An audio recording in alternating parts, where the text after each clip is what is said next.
అట్లేదా వస్తుందండి. Hello everyone.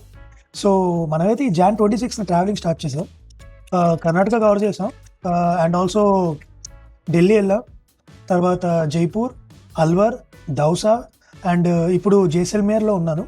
So జైసల్మేర్లో present ఉన్నప్పుడు నాకు సడన్గా అనిపించింది, అవును మనం క్యారీ చేస్తున్న వస్తువులు అది ఏ వస్తువులో జనాలు చెప్తే మంచిది కదా అని.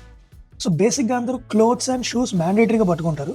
సో అవి కాకుండా ఇంపార్టెంట్ వస్తువులు ఏమున్నాయి? ఎస్, మోస్ట్ ఇంపార్టెంట్లీ క్యారీ చేసే రెండండి. ఒకటి సన్ స్క్రీన్, ఇంకోటి నా ఫేవరెట్ స్నాక్ పొయ్యి. ఫుడ్తో పాటు ఇది కూడా చాలా ఇంపార్టెంట్ నాకు. ఒకటి సన్ స్క్రీన్. సో మనం ఎక్కడెక్కడో తిరుగుతాం పొల్యూషన్లో వాటిలో, నెక్స్ట్ ఇప్పుడు ఎడార్లో తిరగబోతున్నాం మనం. సో ఇంత తిరుగుతున్నప్పుడు మనకి కొంచెం స్కిన్కి మనం కేర్ తీసుకోవాలి కదా. సో అందుకే ఇది మ్యాండేటరీగా ఉండాలి మన దగ్గర బ్యాగ్లో.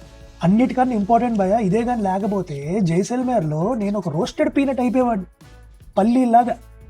సో ఇదేమొచ్చి వైట్ కాస్ట్ అని లేకుండా స్కిన్లో స్మూత్గా వెలిసిపోద్ది మనకి. ఇప్పుడు బేసిక్గా ట్రావెలింగ్లో ఉన్నప్పుడు మనం సో ఫుడ్ మీద ఎక్కువ కాన్సన్ట్రేట్ చేయలేము, ఎందుకంటే ట్రావెల్ చేయాలి, ఎక్స్ప్లోర్ చేయాలి, అక్కడికి వెళ్ళాలి, ఎక్కడికి వెళ్ళాలి, ఫుడ్ మారుతుంటుంది. అండ్ ఆల్సో మనకి కొంచెం అప్సెట్ అవుతుంటూ కూడా ఉంటుంది, ఎందుకంటే రకరకాల ప్లేస్లో రకరకాల ఫుడ్లు తింటాం.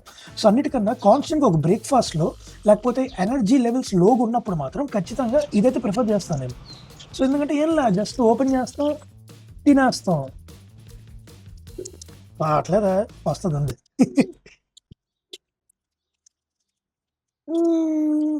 సో నా మాట విని మీరు కూడా ఇన్ కేస్ ఏమైనా ట్రావెల్ చేస్తే బట్టలు, షూస్ ఎంత ఇంపార్టెంట్గా మీరు క్యారీ చేస్తారో, సన్ స్క్రీన్ అండ్ స్నాక్ కూడా చాలా ఇంపార్టెంట్గా ట్రావెల్ చేయాలి. కుల్తారా విలేజ్కి వెళ్ళే టైం ఉంది. See you, bye.